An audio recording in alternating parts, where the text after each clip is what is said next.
안녕하세요, 홍성추입니다. 이번 주에는 말 많고 탈 많았던 동아그룹에 대해 얘기해보고자 합니다.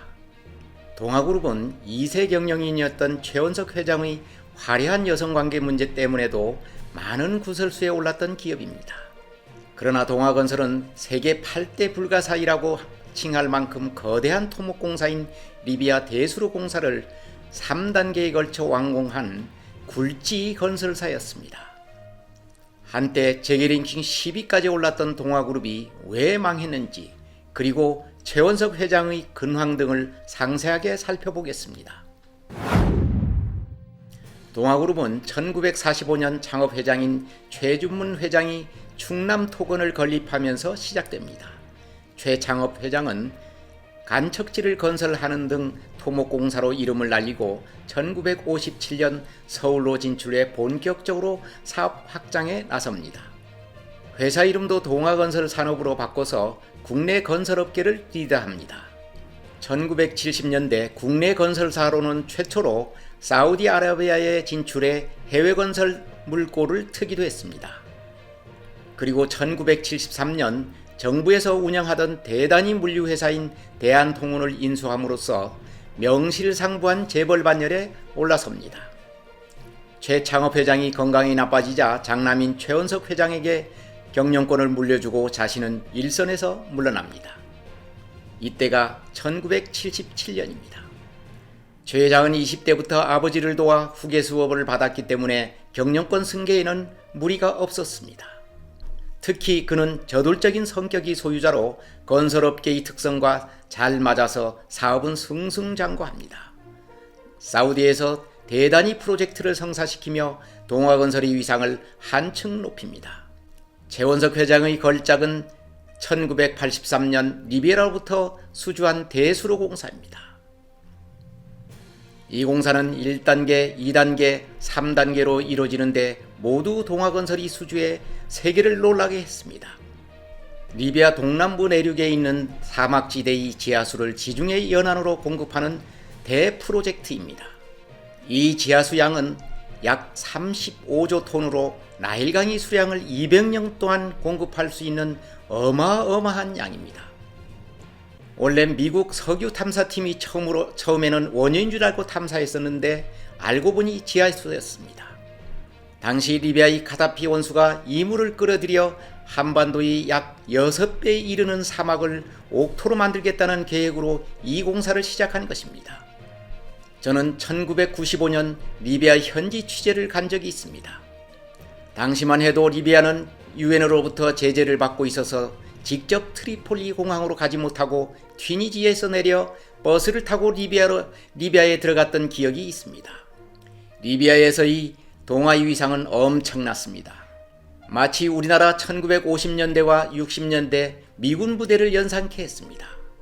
동아건설이 주둔하고 있는 곳에는 물자가 풍부해 현지인들은 동아에 근무하는 것을 꿈의 직장으로 여기고 있었습니다. 어쨌든 동아는 1984년부터 공사를 시작해 3단계 공사를 모두 마무리하는 쾌거를 이룹니다. 특히 1989년 발주한 2단계 공사는 수도 트리폴리까지 약 1652km에 이르는 당시 53억 1천만 달러짜리 프로젝트로 역사상 세계 최대의 토목공사였습니다. 카다피 정부는 이 공사를 관리 감독하는 대수로 공사청을 만드는 등 국가 최대 사업으로 지원했습니다. 사막을 옥토로 만든다는 프로젝트였지만 제가 현장에서 느낀 점은 카다피 원수가 국민들을 이 공사로 현혹하는 것으로만 비춰졌습니다. 왜냐하면 근본적으로 리비아 국민들은 게을렀고 옥토로 만들어 농산물을 생산해도 팔 데가 없었기 때문입니다. 이태리나 프랑스 등 선진국에 팔아야 하는데 선진국에서는 굳이 리비아산을 살 이유가 없었습니다. 그래서 엄청난 자금을 투여해 물을 끌어다다가 벵가지나 트리폴리 시민들에게 목욕물을 공급하는 정도였으니까 알만하지 않겠습니까? 최 회장이 리비아 대수로 공사는 1단계에서는 별 재미를 못 봤지만 2단계부터는 많은 이익을 냅니다. 공사 인부를 한국인이 아닌 방글라데시나 태국, 베트남 등 인건비가 싼 사람들을 데려다가 했기 때문입니다. 여기에 자신이 붙은 최 회장은 민영화된 서울은행이 대주주로 나섰고 고려투자금융을 설립하는 등 금융업에도 진출합니다. 여느 기업과 마찬가지로 문어발식 확장으로 대그룹 틀을 갖춥니다. 최고 전성기에는 3만여 명이 종업원을 거느린 재계 랭킹 10위에 이르는 등 확고한 위치를 차지합니다. 사업들도 탄탄해 부실 계열사는 거의 없었습니다. 잘 나가던 동아그룹이었지만 1994년 성수대교가 무너지면서 그룹 이미지에 치명상을 안겨줍니다. 동아건설이 시공한 성수대교는 아침 출근길의 중간 부분이 끊어져 6대의 차량이 한강에 추락하며 32명이 사망하는 대참사가 벌어집니다. 부실공사 논란이 이어지면서 동아건설에까지 적신호가 켜진 것입니다.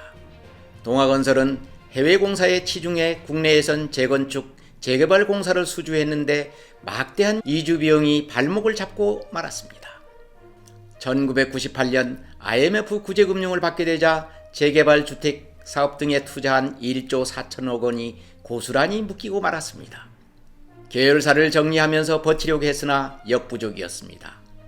특히 지금이 인천 청라 국제도시가 들어선 김포 매립지를 이용해 위기를 돌파하려고 했지만 이도 무산되고 말았습니다.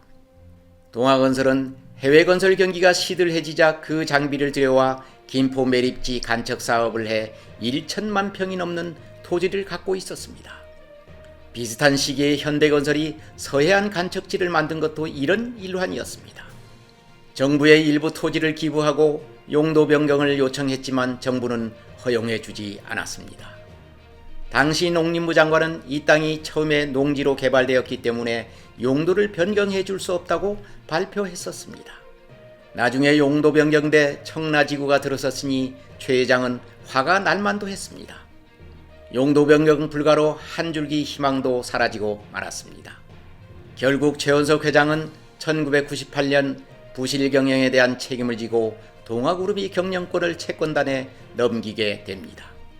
700억 원이 사재까지 내놓으면서 동아그룹과 최원석 회장은 재계에서 사라지는 결과를 초래합니다.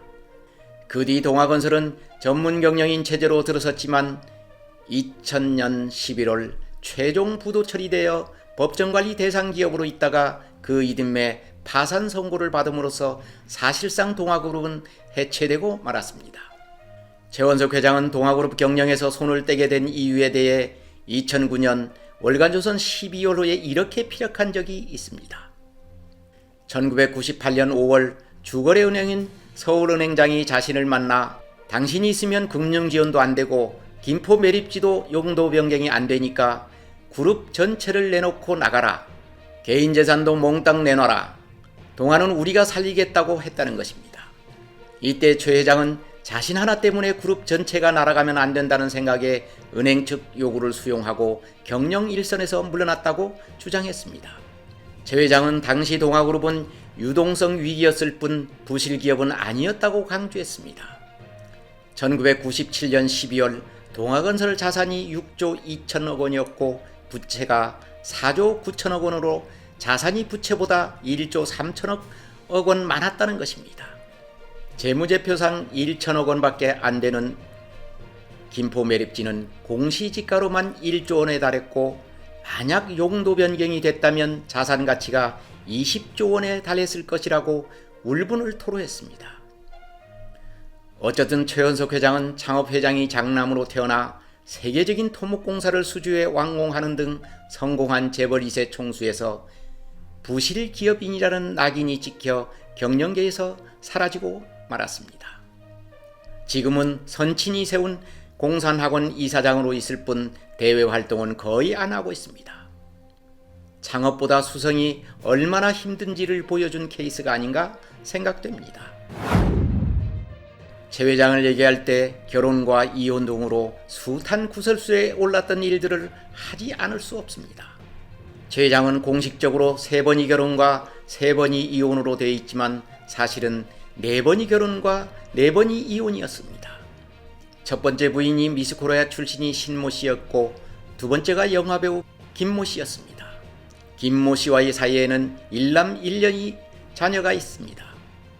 세 번째가 결혼 생활을 가장 오래 한 가수 출신이 배인순 씨였습니다. 배 씨는 펄시스터즈로 유명한 자매 가수였습니다.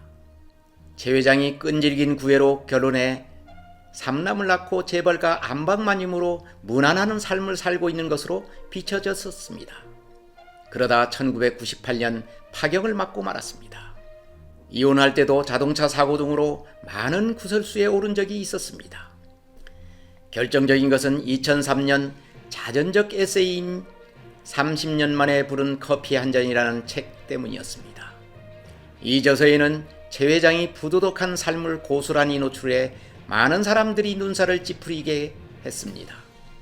나중에 최 회장이 반격하기도 했지만 이 책으로 인해 재벌 총수의 은밀한 얘기와 연예계와 얽힌 일들이 두고두고 회자되었습니다.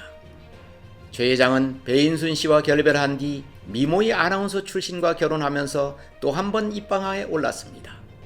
미스코리아 출신이며 잘나가던 공중파 방송의 아나운서 장은영 씨와 1999년 결혼했었던 것입니다. 나이 차이가 27세나 돼 더욱 세간의 이목을 집중시켰습니다. 그러나 이들도 결혼 12년 만에 결별해 지금 최 회장은 혼자 살고 있습니다. 장은영 씨는 동갑내기 사업가와 재혼해 자식을 낳고 잘 살고 있는 것으로 전해집니다. 최 회장이 결혼과 이혼 등에 관한 얘기들은 많이 있지만 생략하기로 하겠습니다. 최 회장은 사업에도 실패했지만 가정사에도 많은 애환이 있었습니다.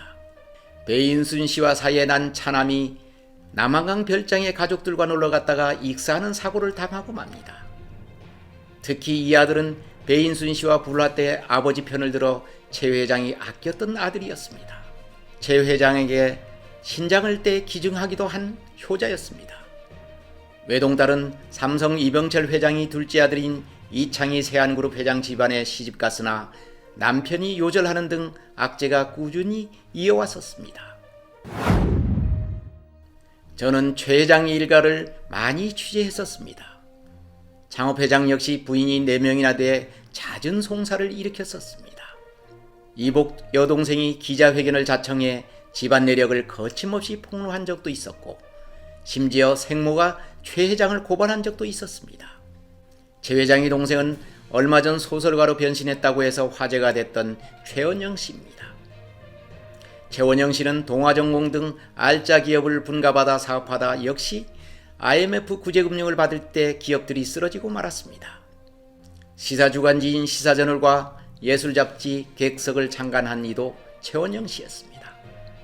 지금은 가천대학으로 이름이 바뀐 경원대학을 인수해 경영하기도 했습니다. 경원대학을 경영할 때 업무상 배임을 일으킨 죄로 5년 7개월간 복역하기도 했습니다.